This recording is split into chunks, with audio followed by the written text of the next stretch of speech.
आणि सरकार जे काही पैसे वाटत आहे हे त्यांच्या घरातून आणत नाही किंवा ते ज्या पार्टी आहे त्या पार्टीचा हा पैसा नाही.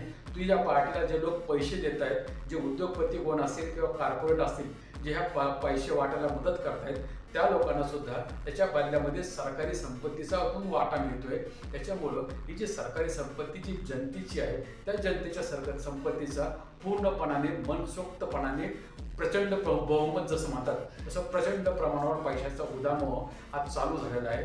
आणि या ठिकाणी 10,000 रुपये त्यांना दिलेले आहेत. 10,000 रुपये कशासाठी दिलेत तर रोजगार करण्यासाठी.